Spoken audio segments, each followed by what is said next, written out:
ذرا قرآن میں غور تو کرو، اس دعوت کو کتنا اجاگر کیا گیا ہے۔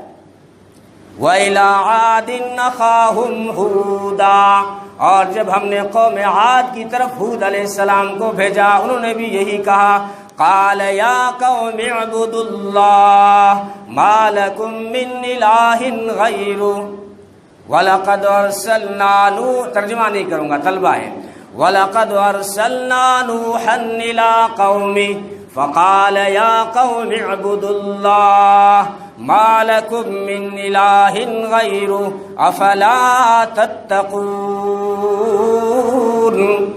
وَاذْكُرْ فِي الْكِتَابِ إِبْرَاهِيمَ إِنَّهُ كَانَ صِدِّيقًا نَبِيًّا۔ قرآن کہتا ہے، اللہ فرماتے ہیں میرے محبوب ذرا اس میرے دوست کا بھی ذکر کیجئے نا، میرے خلیل کا بھی تذکرہ چھیڑیے نا، جو میرا سچا دوست تھا۔ دوست کیوں نہ ہو، دوستی میں کچھ دینا پڑتا ہے، کچھ لینا پڑتا ہے۔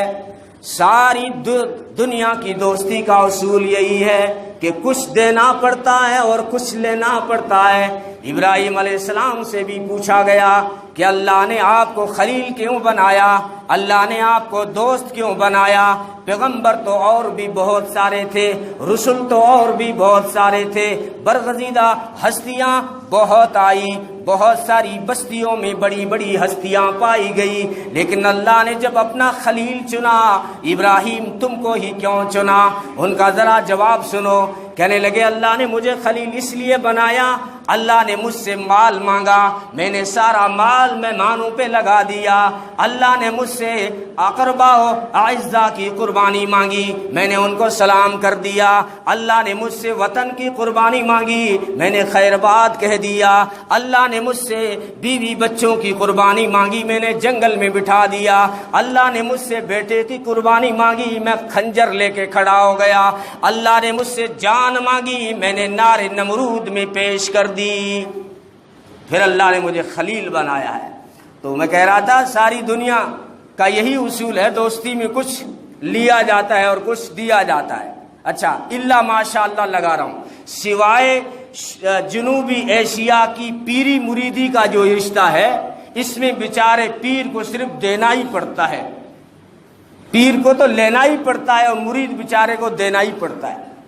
اگر مرید کے گھر پیر آ گیا تو مرید کو دینا پڑے گا، اور اگر مرید پیر کے یہاں چلا گیا تو نذرانہ دینا پڑے گا۔ اس کو اللہ ماشاء اللہ میں لے لو کہ جو ہے بیچارہ پیر تو مزے کرتا ہے اور بیچارہ مرید لوٹا جاتا ہے، دونوں طرف سے لوٹا جاتا ہے۔ اور پھر اس سے پیر صاحب گردن اونچی کر کے کہتا ہے یہ تقدیر کا کھیل ہے کہ تو غریب اور فقیر ہے، میں امیر ہوں۔ تقدیر نہیں ہے یہ۔ پیر اور مرید ساتھ میں کھانا کھا رہے تھے تو پیر صاحب نشیب کی طرف جا کے بیٹھ گئے اور مرید کو فراز کی طرف بٹھایا، یعنی خود ڈھلان کی طرف بیٹھے اور اونچائی کی طرف دوسری طرف جو ہے مرید بیٹھ گیا۔ اب وہ ظاہر بات ہے جہاں پیر ہوگا جس دسترخوان پہ، اس دسترخوان پہ حلوہ تو ضرور ہوگا۔ تو حلوے کی جب پلیٹ آئی اور اس میں گھی تو بیچ میں ڈالا گیا تھا، لیکن پیر صاحب ایک تو نشیب میں بیٹھے ہوئے تھے ڈھلان میں، اور دوسرا یہ کھیل کیا کہ انگلی سے راستہ اپنی طرف کھینچا، سارا گھی جو ہے خود کی طرف آ گیا، اور پھر گردن تان کے بولا یہ تو قسمت کا کھیل ہے، تقدیر کا کھیل ہے کہ تمہارے یہاں تو خشکی پڑی ہے اور میرے یہاں ہریالی پڑی ہے۔ تو یہ تقدیر نہیں ہے، بلکہ بہت تعویلیں جانتا ہے۔ کبھی جو اوپر سے ڈالتے ہیں چمچ سے تو بڑی بڑی بوٹیوں کا پیس اچھل کے کہیں اور چلا جاتا ہے، یعنی اگر کوئی ڈالنے والا کھلانے والا بھی چاہے کہ یہ بوٹی پیر صاحب کی طرف جائے پھر بھی وہ اچھل کے ادھر مرید کی طرف چلی گئی۔